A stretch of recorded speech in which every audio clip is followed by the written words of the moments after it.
Hello vinyl community, this is Randy, back today with another video. Before I get started in this video, I want to show you my shirt that I'm wearing today. This is a Michigan Record Club shirt. So, thanks very much to Bill Young up there in Michigan. Appreciate the shirt. I think it looks great. I am not sure if this makes me a member of the Michigan Record Club now, or maybe an honorary member of the Michigan Record Club, or a contingent member of the Michigan Record Club, maybe just a fan of the Michigan Record Club. But either way, it's great to be part of the Michigan Record Club family. So, yeah, my good friend Bill Young up there in Michigan makes some great videos. I always enjoy watching them. So, yeah, Michigan Record Club. I received a comment at the end of my last video from Christopher Kuhn, asking who was going to the Nashville Record Fair on Sunday, November the 3rd. I replied that I wasn't aware of it and hadn't been planning to go, but I would go now that I knew about it, so I did. Went to the Nashville Record Fair yesterday, and it was great. I got there probably about noon or so, and was browsing around from several of the different vendors just to kind of get an idea of what records I might be interested in. So I was at probably the fourth or fifth table I'd been to, and Christopher came up and introduced himself to me, so that was great. It was great to meet Christopher. He had a whole satchel full of records. He'd evidently been there for a while, and he was there with his daughter. Didn't get to meet her. She was out browsing, I guess, in another area, so it was a pretty good record fair. Quite a few vendors there, pretty spread out. So, yeah, it was great to meet Chris and chat a little bit about records. I did not take a picture. I don't know how I forgot to do that. It didn't even occur to me until really just right before I started filming this video that we should have taken a picture. I had my phone with me, or even a short video, so didn't do that though. But it was great meeting another member of the VC there, and hopefully maybe we'll meet up at the next record fair, and then we'll definitely take a picture then, maybe just a short video or something. So yeah, so at that vendor there where I met Christopher, I was the first place I actually ended up buying a couple of records there. So one of the ones I got from there was West Bruce and Lang, Live and Kickin'. I would say that this record fair, I got 7 records there, which I'm going to show you. They're all good records. I'm happy about all of them. There's nothing earth-shattering about any of them. There's no grails or anything like that. There was nothing really I was particularly looking for either, though. So I kind of was maybe looking for the first couple of Deep Purple albums, or the first and third Deep Purple albums. I have Book of Taliesin, so I need the other 2. I didn't see those anywhere. So anyway, this is a live album called Live and Kickin'. So West Bruce and Lang, Corky Lang, and Leslie West, both part of Mountain. And then Jack Bruce, of course, the bass player for Cream, plays bass here with West Bruce and Lang. So yeah, there's only 4 songs on here. They do a long version of Play With Fire, the Rolling Stones song. And then they also do Politician, the Cream song, that Jack Bruce wrote. So really interesting to hear that song done here with Leslie West playing guitar instead of Eric Clapton. So yeah, I'm enjoying that one. I just got these yesterday, so I really haven't had a chance to. Well, I have listened to it. I've actually listened to this one once. Sounds pretty much like what I expected. It's this cool Columbia Windfall label. Yeah. From that same vendor, I got one other record, which was Stephen Stills' Manassas. Christopher and I were talking about, is this a Stephen Stills record called Manassas, or is it a band called Manassas? I think the band is called Manassas. I think it's a Stephen Stills record called Manassas. It's a 2-record set. I've heard some people in the vinyl community talking about this record. It's gotten glowing reviews. It's always been a very well-known record, but I've never gotten it before. It was reissued just a few years ago, and I thought about getting that one, but I'm glad I waited for this one, because this is, I believe, the original issue. It has this, textured cover, which is in great shape. Yeah, there's how it really looks, and then there they are on stage. 2-record set, each side has a name. The Raven, The Wilderness.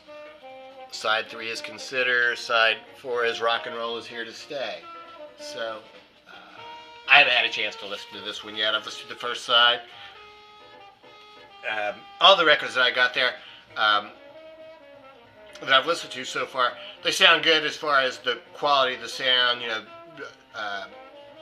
yeah, they sound good. There's no snap, or not too much, no overwhelming snap, crackle, and pop. You know, so yeah, happy about the quality of all of them. This record came with this cool poster. Yeah. It was cool to get that. Cool thing about this poster is you can see on the back of it that somebody actually, see up there in the corner, somebody actually had this on their wall, but they took very good care of it and didn't mess it up when they put it up or took it down. So, yeah, glad to get that. Inner sleeves for this record are both the same. They got this photo of Stephen Stills, and it's an Atlantic label. So those are the ones I got from that vendor. So yeah, it was great meeting Christopher there. So yeah, and yeah, like I said, hopefully we'll meet up again at the next one, and we'll, you know, if he wants to, maybe we'll do a short video or something. So yeah, I wish I'd remembered yesterday. Went to another vendor, and I got some. I only went to one other vendor, and I got these next 5 records all from the same guy. The music that we're hearing right now is J.J. Johnson. A Touch of Satin. So this is J.J. Johnson with, evidently, according to these notes down here that I read at the bottom, he's playing with Cannonball Adderley's quartet. Well, the 3 other members of his quartet. So it's Victor Feldman on piano, Sam Jones on bass, and Lou Hayes on drums. So yeah, just the one horn, just JJ. I love the sound of a trombone. I'm a big trombone fan. This is just, you know, straight ahead jazz. I think J.J. Johnson was very popular in the 50s and 60s as you know, commercial jazz. It was very, almost like easy to listen to. It's not like hard bop, not real challenging, but I like it a lot. Yeah, J.J. Johnson, 1961 for that record. And what? Oh yeah, it's playing right now. It's on that Columbia. It's a Columbia 6i. It's a really nice looking label. Charlie Bird, Latin Impressions. So I got a record just a couple weeks ago, a week or two ago, Stan Getz and Charlie Bird. This is just Charlie Bird playing guitar. The liner notes here tell me that this lovely album is an outgrowth of a State Department tour through the vast South American continent. It's extensive liner notes, which I have not read all those liner notes yet. I have listened to the record though, and it sounds good. It's mostly him playing acoustic guitar, and gotta listen to it some more. It kind of reminded me of music that could be a soundtrack for like a spaghetti western. I can see Clint Eastwood riding into town with that music playing in the background. It's on this Riverside label, 1961, I believe is the year on this one. 62, May of 62. From that same vendor, I got this Buzzcocks record, Different Kind of Tension. I actually already had this on cassette. I've had it, you know, pretty much since it came out. And I was really just listening to it a couple weeks ago, but they had this record there in just such great shape. I decided to go ahead and get it. This is from 1980. It's an original American. Well, it's not original American. It's evidently the second press. The first one had a really cool label, which mirrored this album cover. This is just a standard IRS label. So, kind of too bad it's not the first issue, but sounds great, and I'm sure I will listen to the record a lot more than I listen to the cassette. So, glad to get this. Here's my favorite find of the day, probably. Julie is her name. I'm sure I've seen this shown in the VC quite a bit. This is a very popular album, and it should be popular. It has a fantastic album cover, so you could buy it just for the cover. You could frame that and put it on your wall. But the music is great. This is Julie just singing with Barney Kessel on guitar and Ray Leatherwood on bass. So, yeah, just very, bare bones accompaniment, just must have been very well rehearsed because they do it just beautifully together. I've listened to this once last night and it sounds just great. Uh, Mono recording. It's on this Liberty Records. Yeah, this is one of those where I'm pretty sure I'm glad I have the mono cartridge because I think it would have more noise if I played it with the stereo cartridge. Not sure about that, but I think that may be true.